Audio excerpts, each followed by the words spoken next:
फिर आपका स्वागत है। चित्रकूट में बबूल की लकड़ी के बंटवारे को लेकर पारिवारिक लोगों के किसान से मारपीट की, जिससे किसान की मौत हो गई।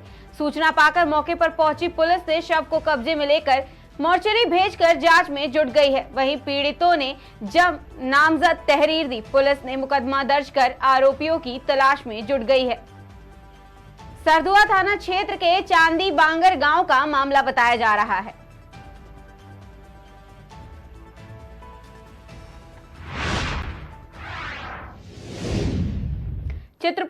चित्रकूट जनपद के रायपुरा थाना अंतर्गत रहने वाले युवक की जमीनी विवाद के चलते दो पक्षों में हुई मारपीट में युवक के हाथ पैर टूट गए और वह गंभीर रूप से घायल हो गया, जिसका इलाज जिला अस्पताल में चल रहा है। वहीं पीड़िता का कहना है कि जब इसकी संबंधित थाने में दी गई जमीन थी, उसमें हमने नींव भरवा दी। हमारे जो विपक्षी थे वो हमारी नींव को उखाड़ दिए। जब हम उनसे कहा कि हमारी नींव को उखाड़ दिया तो योजनाबद्ध तरीके से आए और बस हमारे ऊपर कौन तो जमीनी विवाद को लेकर के झगड़ा हो गया आपका? सीधा मारने लगे या कुछ और कहे? सीधा मारने लगे। इसके बाद हम लोग जान बचा के थाने गए। थाने में हमारी सुनवाई नहीं। इसमें दरोगा थाना रायपुरा ये मिले हुए हैं। उल्टा हमारे ही जो है विपक्षियों को सहारा दे रहे हैं और हमारा कोई मुकदमा नहीं। इसमें हमारा पैर टूटा है, हाथ टूटा है। हमारे पास डॉक्टर तो पहले से कुछ और विवाद था? दूसरा कुछ? कोई विवाद नहीं था। तो जमीन किसके कब्जे में है? जमीन हमारे नाम की है। आपके नाम है? कब्जा आपका है? जी। फिर वो लोग क्या किस बात को लेकर के झगड़ा किया? कह रहे थे हमें जो जमीन, हमने कहा हम तुम्हें नहीं देंगे। जमीन थी।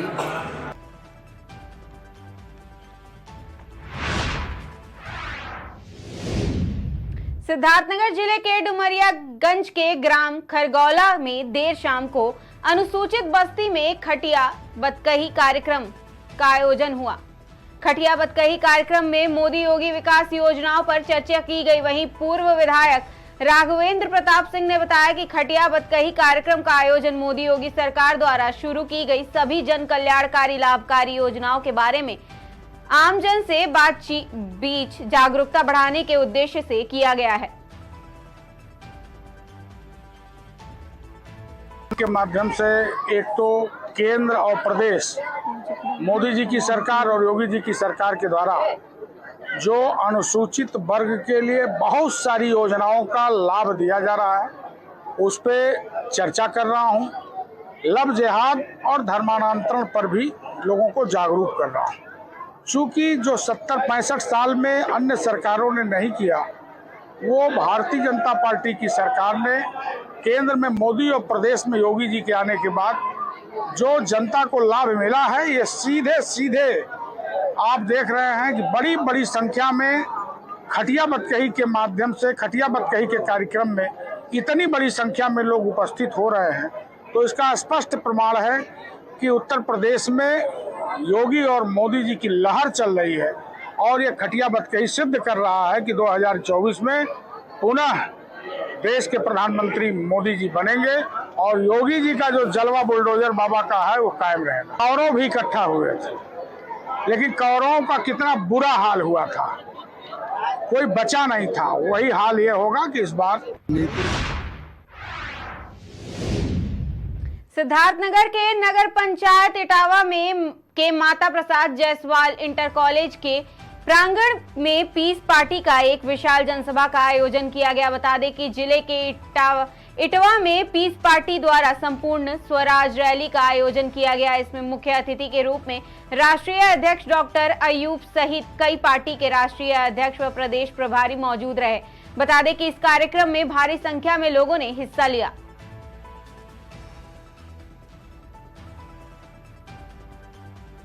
राजनीतिक कार्यक्रम में दो मकसद होता है। एक मकसद है कि पार्टी की नीतियों को जनता तक पहुंचाना और दूसरा मकसद है कि आने वाले लोकसभा की तैयारी की चुनाव तैयारी करना। समझता हूं कि ये तो प्रशासनिक काम है जो सत्ता शासन में है वो उनकी जिम्मेदारी। अधिकारी तो वही काम करता है जो सत्ता शासन चाहती है। कि आज की जो सरकार है वो धर्म और जाति देख करके फैसले करती है, और मैं समझता हूं कि ये देश के संविधान के लिए, आज की जो हमारी जनता है उसके लिए हित में नहीं है।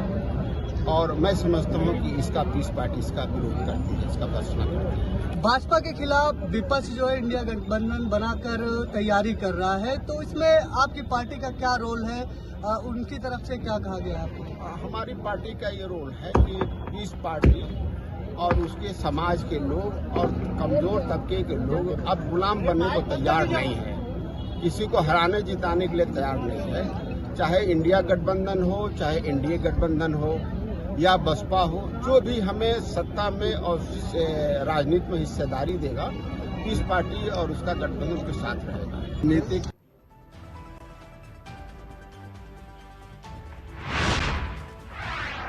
वर्ष 2023 और 24 में प्रदेश सरकार द्वारा 30-54 सड़कों और सेतुओं के अनुरक्षण एवं मरम्मत के लिए धन आवंटन कराया गया, जिसमें जनपद के 65 सड़कों को सम्मिलित किया गया है। वहीं उक्त के संबंध में जानकारी डुमरियागंज सांसद जगदम्बिका पाल ने अपने कैंप कार्यालय पर आयोजित एक प्रेस कॉन्फ्रेंस में दी। उन्होंने कहा कि उन्हें बताते हुए काफी प्रसन्नता हो रही है कि उत्तर प्रदेश सरकार द्वारा जनपद के ग्रामीण क्षेत्रों के सड़कों की मरम्मत के लिए जनपद के तीनों डिवीजनों नौगढ़, बांसी और इटवा के अंतर्गत 65 सड़कों के मरम्मत की स्वीकृति की गई है, जिससे जनपद के इन ग्रामीण क्षेत्रों के क्षतिग्रस्त सड़कों के मरम्मत से एक गुणवत्ता परिवर्तन आएगा। उत्तर प्रदेश सरकार ने उन ग्रामीण सड़कों और पुलियों के स्पेशल अनुरक्षण के लिए, मरम्मत के लिए हमारे सिद्धार्थनगर जनपद के तीनों जो डिवीजन हैं, नौगढ़, बांसी, इटवा, उसकी 65 सड़कों की स्वीकृति की है। जो 65 सड़कों के इस स्वीकृति के जारी होने से सिद्धार्थनगर के ग्रामीण सड़कों में जो अत्यंत क्षतिग्रस्त हो गई थी, आवागमन के रूप से सुचारू रूप से चलने में कठिनाइयां हो रही थी, उसमें एक गुणात्मक परिवर्तन आएगा। और सिद्धार्थनगर की सड़कों की जो लगातार शिकायतें थी कि ग्रामीण सड़कें काफ़ी क्षतिग्रस्त हैं, उन सड़कों से कम ये 65 सड़कों के बनने के बाद से निश्चित तौर से लोगों की कठिनाइयां दूर हों। अब बहुत जल्दी जो गोरखपुर से बलरामपुर बहराइच हाईवे 730 है, उस पर चिलिया से उसका काम तत्काल शुरू होगा। और सोहरतगढ़ में बाईपास बनने जा रहा है, उसके भी टेंडर हो गया, उस पर भी काम शुरू हो रहा है। 2 रेलवे के फ्लाईओवर बनेंगे। बढ़नी में भी नेपाल से एक नो मैंस लैंड से शुरू होकर के वहाँ भी एक फ्लाईओवर बनेगा। अपने लोक निर्माण मंत्री को धन्यवाद देता हूँ कि उन्होंने इस जनपद की क्षतिग्रस्त सड़कों की विशेष संरक्षण, मरम्मत के लिए और पुलियों को ठीक करने के लिए हमारी 65 सड़कों की स्वीकृति जारी की। उत्तर प्रदेश सरकार ने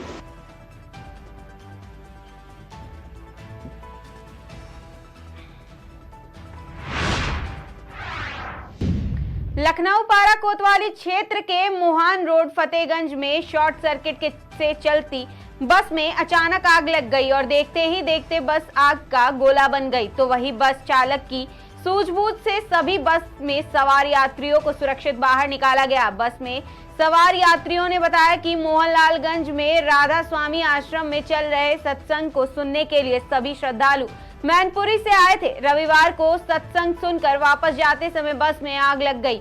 आग लगने की सूचना स्थानीय निवासी वेद प्रकाश प्रधान ने पुलिस सहित दमकल विभाग को दी। मौके पर पहुंची पारा पुलिस व दमकल की कई गाड़ियों ने आग पर काबू पाया। घटना की जानकारी मिलते ही मौके पर पहुंची चौकी इंचार्ज थाना प्रभारी ने सुरक्षा व्यवस्था बनाए रखने के निर्देश दिए।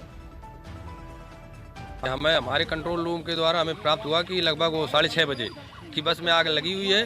तो हमारे यहाँ पूरा सिस्टम है, काम करता है। कंट्रोल रूम के द्वारा जैसे सूचना मिली, हमारे यहाँ तो तत्काल गाड़ी घटनास्थल के रवाना हुई और लगभग बीच में ये मार्केट भी पड़ता है, जिसके कारण बस भी जाम लगा। तो फिर भी फिलहाल हम लोगों ने अच्छा रिस्पॉन्स देते हुए लगभग 15 से 20 मिनट में घटनास्थल पर पहुँच गए। और हमारे स्टेशन के साथ साथ में हमारे जो चीफ फायर ऑफिसर हैं श्री मंगेश कुमार, उनके द्वारा अन्य स्टेशनों से भी गाड़ियाँ रवाना की गई। और हमने आकर के इसको तत्काल 2 ब्रांच चला करके आग पर काबू पा लिया। सर, जिस बस में आग लगी ये बस कहाँ से और कहाँ को जा रही थी? इसके बारे में तो अभी हमारे यहाँ जो ड्राइवर हैं या जो भी टूरिस्ट हैं उनसे संपर्क नहीं हो पाया है, क्योंकि तत्काल हम लोग आकर के पहले ये देखते हैं कोई फंसा तो नहीं है, और जो भी आग है उसको आग को हम अच्छे से जल्दी से कंट्रोल कर लें, और कंट्रोल करने के बाद में उसके बाद में हमारा सर्च अभियान होता है कि किसी प्रकार का कोई अंदर कोई समस्या या प्रॉब्लम नहीं है। उसके बाद में हम लोग पता करते हैं कि कहाँ से बस कहाँ जा रही थी। सर, बात की जाए तो किसी भी प्रकार की कोई जनहानि? नहीं, कोई जनहानि नहीं है। हम लोग हमारी टीम के द्वारा पूरा देख लिया गया है, कोई जनहानि नहीं। चालक या परिचालक से संपर्क हो पाया? नहीं, अभी नहीं। चालक व परिचालक अभी हम ढूंढ रहे हैं, लेकिन उनको खोजा जा रहा, मिले नहीं है हमें।